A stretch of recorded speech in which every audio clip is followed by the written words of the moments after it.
Hello, my name is Jeff Gemiolo, and today I'm going to talk about the emergency plan / a backup plan.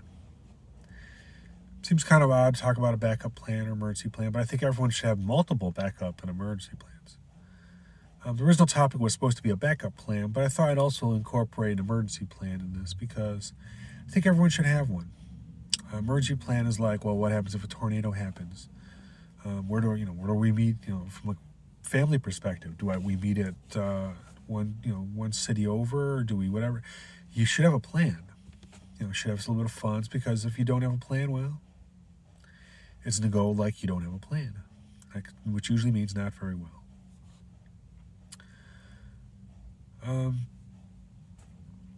There's a lot of things you can plan for an emergency, like you can have a backup car. You can have all kinds of things, just in case.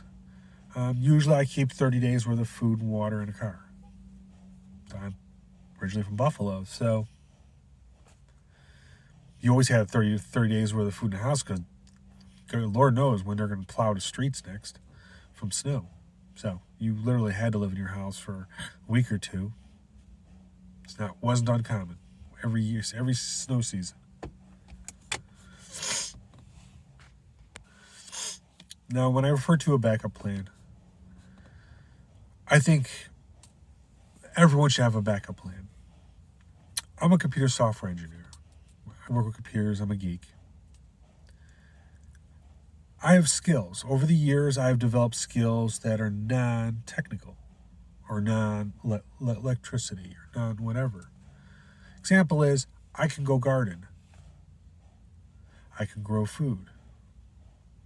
I can help build a house. I've drywalled before.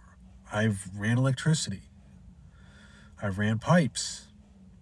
So I have secondary skills other than my primary ones, so in case the world goes a little awry, it would be all right. To me, the worst thing that could happen in this world right now is we have a problem with our electricity. Let's say 3, 4, 5 big transformers go out. The projection has already been that anytime you have to replace a transformer, it takes 18 months to replace one. They're so massive, and we don't make them anymore. We have to get them from overseas, back to the 18-month wait. So if you take 3 or 4 of them out, some part of the country is literally dark for a while.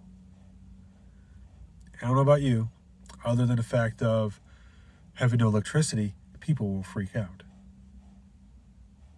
The only thing bigger than that would be if the internet goes out.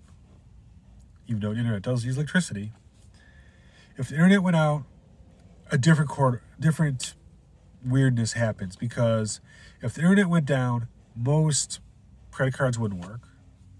So we're back to cash, which no one has cash.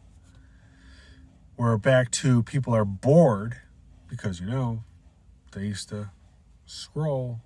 Now they can't scroll no more.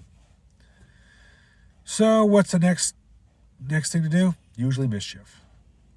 Oh, we want food. Oh, let's go visit the store. Oh, the looting starts. That doesn't matter if you have power or not at that point. Looting starts, then the violence. Then people are exiting the cities. Unfortunately, the rules aren't much better on that one, because even though they can usually stockpile more, cities empty into the rural, so people are going to go eat, or go find something to eat, so they'll come by. As I said, that's a worst case scenario for me, is no internet. Because the dumb people who just sat there and scrolled all day, have no skills, are going to still have no skills. Not to be mean, a lot of them are not geniuses. Just throwing it out there. Better hope you find God quick, because it's going to get gamey out there. That's one of the reasons why I say, really, if electricity went out, worst case scenario is, well, we backtrack a little bit. The last plan the federal government had about the power going out, like more than 6 months. And this was a plan that the Clinton administration had, and I think it was actually a recycled plan from before. The only defense as a country we have is to EMP pulse in the high up atmosphere and make everyone else dark like we are. Because an enemy that's dark like we can't fight with us. And we can't fight with them. So essentially, kind of, you think of it like that's peace because there's no electricity. Kind of look at sick, twisted way like that. But think about that for a second. That we have to literally inflict pain on other people because we've had pain. But also look at it as, well, what if someone caused that pain? Because, 3 transformers, 4 transformers, those are pretty big transformers. You are technically at that point under attack from someone. You just don't know who it is. So, oddly enough, I actually agree with that plan. That's actually probably much the safest plan because if I'm in chaos because I don't have electricity, China, you don't have it either. Russia, you don't have it either. North Korea, you don't have it either. All of our problem children, you are all dark like we are. So the only people that maybe will still be up and online are people who did things the same way they did them 100 years ago before they used electricity. I don't know. But I'm just saying that we should probably have a backup plan for all of this. The good thing about the internet is you can go on YouTube right now and you can learn how to remodel your house. You can learn how to build your house. You can learn how to do almost anything there from a certified professional on how to do it. It's not like it was before where you would read a book and go, oh, I don't know. You had to hire a professional. Well, no, now you can be a rank amateur, but as long as you get the right videos and you follow them, that was a professional and it gets inspected, you're good. But that's what people forget. It's just, I say you need to grow food. At the very minimum, you need to grow some food. Learn to grow food. Maybe, I'm not saying you should grow wheat in your freaking living room. That's pretty much a bad decision, maybe. It just takes up a lot of room for no reason. But, you need to choose, do something. To start getting into I need a backup plan. Start developing some skills somewhere. So I said, if the internet goes down, or electricity goes down, how many people, raise your hand, how many people can actually rebuild after that? It won't be comfortable, but you can rebuild. And one day we're going to be asked to rebuild. I don't think it's not going to happen. I think it's going to happen. I'm not prophesizing in any way, but eventually someone's going to blow something up. But food is interesting because it's not hard to have food. If you think about it biblically, they made bread, which technically, if you got wheat, you can make bread. Pardon my dog, she just sneezed twice. You think about other things that you can make. You got any kind of vegetables you can grow. Back in the biblical times, they did not have any processed anything. They didn't have electricity. They didn't have any internet. Somehow they lived. Can't figure out how, right?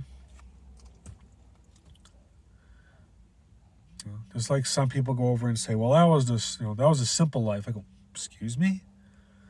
How is that simple? You literally were responsible for everything. You had a farm, you went and did it. You had cows, you had to milk them. You had to do it all yourself. It's not like you deferred this to someone else to go do any of this. Nowadays you just go to the store with some money and buy some milk. I go, you didn't have to raise the cow, you didn't have to do any of this. You didn't have to do anything. You didn't have to graze the produce, you didn't have to do any of that. So actually, right now, we're in a simpler time. Problem is, if it got more complicated, death rate of about 80%. Until the world starts to wake up a little bit and says, hey, maybe those old school ways are good.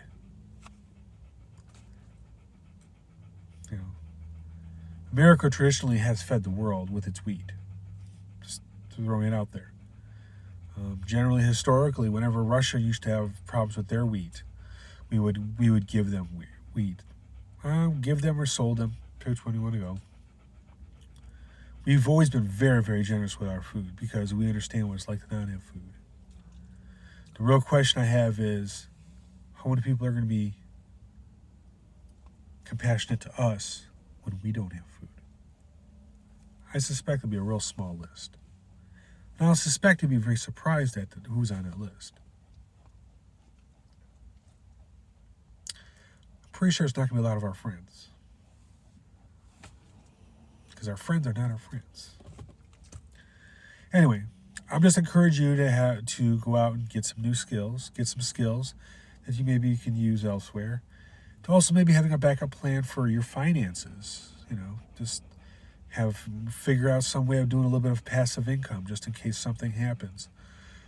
How to make interest money somewhere. How to maybe have a side business somewhere. Do something just in case the whole bag falls down. That's all I'm saying. Have a great day.